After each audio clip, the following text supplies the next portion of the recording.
मेरा नाम पवन मिश्रा है। अभिषेक तिवारी। तो पवन जी, हमें ये समझाइए कि आप भारतीय जनता पार्टी के एक सपोर्टर हैं, तो क्या कुछ मुद्दे हैं इस बारी दिल्ली के चुनाव में जिसको लेकर आपकी पार्टी चुनाव लड़ रही है? भारतीय जनता पार्टी इस बार जो स्थानीय मुद्दे हैं, खासकर सीधी के आपके स्थानीय मुद्दों को लेकर के और सीधी लड़ाई हम लोगों की है।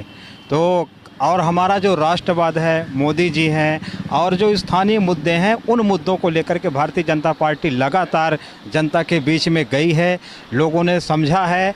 और दिल्ली के लोगों में एक ऐसा मानना है कि नहीं, भारतीय जनता पार्टी अब आने वाले समय में मोदी जी के नेतृत्व में दिल्ली में भी एक अच्छा नेतृत्व खड़ा होगा और दिल्ली वासियों का विकास करने एक सतत प्रयास किया जाएगा। इसमें भारतीय जनता पार्टी के छोटे से लेकर के और प्रधानमंत्री तक के सभी कार्यकर्ता पूर्ण रूप से यानी भारतीय जनता पार्टी को जिताने की भरपूर कोशिश और जनता के बीच में पहुंच करके उनकी समस्याओं को जानने और सुनने का काम लगातार करते हैं। तो ये स्थानीय मुद्दे ज़्यादा महत्वपूर्ण हैं या फिर मोदी और राष्ट्रवाद? देखिए, दोनों चीज़ है। स्थानीय मुद्दे भी हैं, लोगों के एक स्थानीय मुद्दे का भी लगता है। लेकिन क्या क्या मुद्दे हैं स्थानीय मुद्दे का यही पानी का हो गया, बिजली का हो गया और साफ़ सफाई का हो गया। पर एक तरफ जो आपके विपक्षी पार्टी आम आदमी पार्टी, वो तो कह रहे हैं हमने फ्री में बिजली दे दी, फ्री में पानी दे दिया, स्कूलों को सही कराया, हॉस्पिटल सही कराया। तो इन सब पर आपका ध्यान नहीं गया सर? नहीं, ऐसा नहीं है कि फ्री में सब चीज़ हो गया। वो फ्री का नाम जरूर लिए हैं, लेकिन स्थिति बदतर है। आप यदि ग्राउंड रिपोर्ट में देखेंगे तो ऐसा नहीं है। जितना केजरीवाल जी बोल रहे हैं, जितना दिखाने का प्रयास कर रहे हैं, वास्तविकता में ऐसा ग्राउंड में उनकी स्थिति ऐसी नहीं है। हर जगह है, लोगों को लगता है कि हमको फ्री को, यानी चुनाव आने वाला हुआ तो हमको फ्री को देने लगे। लेकिन फ्री को देने लगे, कहीं ना कहीं जनता में इस बात को है कि ये सिर्फ चुनावी एजेंडा केजरीवाल का है और चुनावी एजेंडे के कारण लोगों में समझदारी भी आ रही है। लोगों को देश के लिए लगता है कि नहीं, राष्ट्र प्रमुख है। जो आपने बौद्धिक लोग हैं, जो देश को जानते हैं, समाज को जानते हैं, जिनके प्रति राष्ट्र के लिए श्रद्धा है, उनमें कहीं ना कहीं अब एक प्रकार की भावना आई है कि हमारा राष्ट्र प्रमुख है और राष्ट्र को लेकर के और सबसे ज़्यादा राष्ट्र के मुद्दे जो हावी हैं। और ख़ासकर दिल्ली में, दिल्ली राजधानी है, तो राजधानी के हिसाब से कहीं ना कहीं लोगों में ये भी अब है कि नहीं, हमारा देश सुरक्षित रहेगा, हमारी दिल्ली सुरक्षित रहेगी, तो हमारा पूरा भारत सुरक्षित रहेगा। पर सुरक्षा के नज़रिए से देखा जाए तो जो पुलिस है, जो भी प्रशासन है, वो होम मिनिस्ट्री है, यानी कि जो अमित शाह जी हैं उनके अंदर आता है।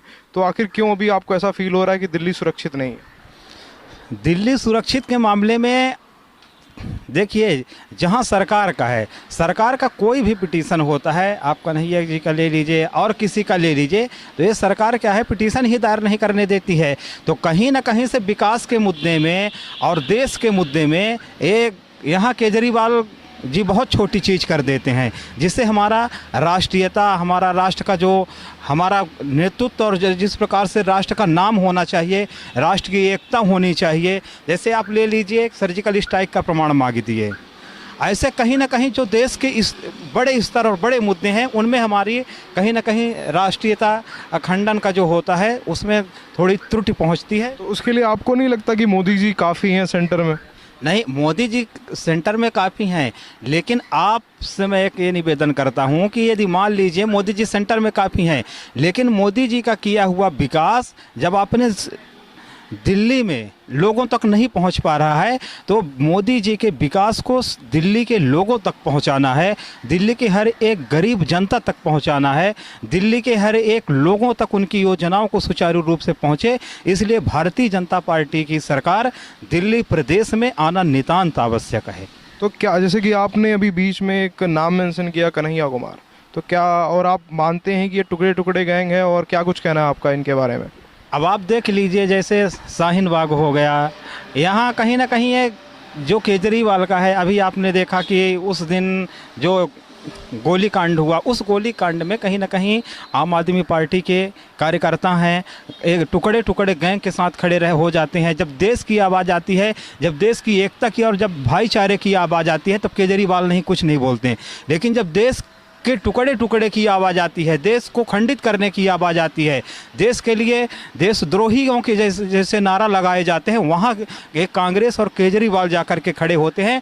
उसमें जा कर के अपने इस हर एक राष्ट्रभक्त को, हर एक इस ऐसे देशभक्त को कहीं ना कहीं इस चीज़ को दर्द होता है कि एक मुख्यमंत्री, और वो दिल्ली जैसा मुख्यमंत्री, इस प्रकार से टुकड़े टुकड़े गैंग के साथ जब खड़े होते हैं, इस प्रकार से राष्ट्रभक्तों को इसमें आघात पहुंचता है। पर जैसे कि एक चैलेंज रखा गया था केजरीवाल के सामने कि अगर ये हनुमान चालीसा पढ़ लेंगे तो हम मान जाएंगे, तो उन्होंने पढ़ के दिखा दिया, तो फिर अब वो देशभक्त नहीं हुए। हनुमान चालीसा तो एक उनकी नौटंकी है। आपने अभी 5 वर्ष में केजरीवाल को कहीं आप न देखे होंगे, वो हमेशा पूजा के लिए, पाठ के लिए हमेशा हंसते थे लोगों में, हिंदू लोगों को हंसते थे कि नहीं ऐसा करते हैं। लेकिन आज स्थिति उनकी देखिए, आज अपनी भारतीय जनता पार्टी की यही तो मजबूती है। भारतीय जनता पार्टी की मजबूती के कारण ही केजरीवाल हनुमान चालीसा पढ़ने गए, नहीं तो केजरीवाल कभी भी हनुमान चालीसा नहीं पढ़ने जाते। वो टुकड़े टुकड़े गैंग के साथ खड़े होने वालों की आज क्या आवश्यकता पड़ गई कि वो जा कर के हनुमान चालीसा का पाठ करेंगे। कहीं ना कहीं इस बात को आप केजरीवाल जी समझ गए हैं कि इस देश में रह करके टुकड़े टुकड़े गैंग के साथ खड़े होना, हिंदुओं को अपमानित करना, हिंदुओं को इस प्रकार से बात करना, वो हिंदुओं की भावनाओं को अपनी ओर आकर्षित करने के लिए मात्र चुनावी एजेंडे के लिए गए थे। बाकी उनमें ऐसा कुछ नहीं है। राष्ट्रीयता, राष्ट्रवाद, देश प्रेम, धर्म की रक्षा यदि कोई किया है तो भारतीय जनता पार्टी ने की है। तो आपको क्या लगता है, जैसे कि जो नारे लगे कि देश के गद्दारों को गोली मारो, ऐसा कुछ करके नारा लगा, तो इसमें देश के गद्दार कौन है? ये टुकड़े टुकड़े गैंग के साथ खड़े होने वाले केजरीवाल जी ही बताएंगे कि एक देश के गद्दार कौन हैं। हम लोग तो राष्ट्रवाद की लड़ाई लड़ते हैं, हम लोग तो राष्ट्रीयता की भावना को लेकर के लड़ते हैं, राष्ट्र प्रेम को, राष्ट्रीय एकता को, राष्ट्रीय अखंडता को बनाए रखने के लिए लड़ते हैं। हम लोगों की और केजरीवाल की यही तो लड़ाई है कि वो टुकड़े टुकड़े गैंग के साथ खड़े होते हैं, और हम लोग कहीं ना कहीं भारतीय जनता पार्टी जो है अपनी राष्ट्रीयता, अपनी अखंडता और अपनी संस्कृति के लिए खड़ी होती है। तो इस चीज़ को तो अब केजरीवाल और आम आदमी पार्टी ही बताएगी। अच्छा, एक बात बताओ कि जैसे कि भारतीय जनता पार्टी का कोई चेहरा नहीं है मुख्यमंत्री के लिए दिल्ली विधानसभा में, तो ऐसा क्यों है और क्या कुछ कहना है आपका कि अगर ये जीतते हैं तो कौन मुख्यमंत्री बन सकता है? देखिए, भारतीय जनता पार्टी एक लोकतांत्रिक है। भारतीय जनता पार्टी लोकतांत्रिक हिसाब से चलती है। भारतीय जनता पार्टी में एक लोकतंत्र है। चुनाव होगा, चुनाव होने के बाद हमारे विधायक दल का नेता चुनेंगे, और जो विधायक दल का नेता होगा वो मुख्यमंत्री हो जाएगा। तो ऐसा फिर प्राइम मिनिस्टर पोस्ट के लिए क्यों नहीं किया? प्राइम मिनिस्टर पोस्ट के लिए हम लोगों ने हमेशा से, भारतीय जनता पार्टी की ये सिद्धांत रीति नीति रही है, लेकिन इस प्रकार से स्थिति कहीं ना कहीं देश में बन गई थी। मोदी जी के लिए देश में कहीं ना कहीं एक उबाल आपने से आ गया था कि मोदी लाओ, देश बचाओ, इस प्रकार का देश नारा लगा रहा था उस समय। तो मोदी की आवश्यकता थी देश में, इसलिए लोगों ने नारा लगाया और मोदी जी को आगे लाना पड़ा।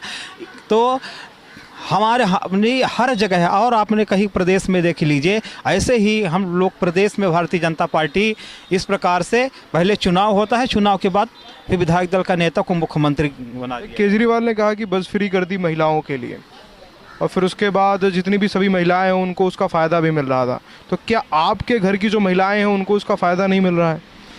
नहीं, फायदे की बात नहीं। आज अब देखिए, महिलाओं में एक जागरूकता आई है कि केजरीवाल जी ने ये 3 माह के लिए ये चुनावी ये जो स्टाम्प चालू किए हैं कि चुनावी स्टाम्प के लिए महिलाओं को इस प्रकार से, भावनाओं को इस प्रकार से कर दिया जाए जिससे महिलाओं का वोट हमारे प्रति आकर्षित हो जाए।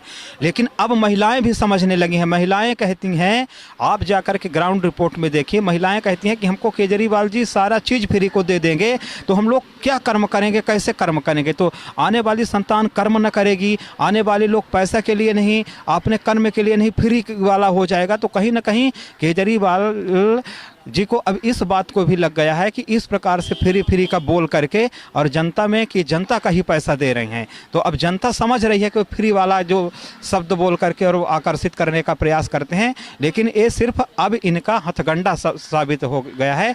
आप 8 तारीख को, आने वाले 8 तारीख को देख लीजिएगा, भारतीय जनता पार्टी दिल्ली प्रदेश में अच्छे मतों से सरकार बनाएगी।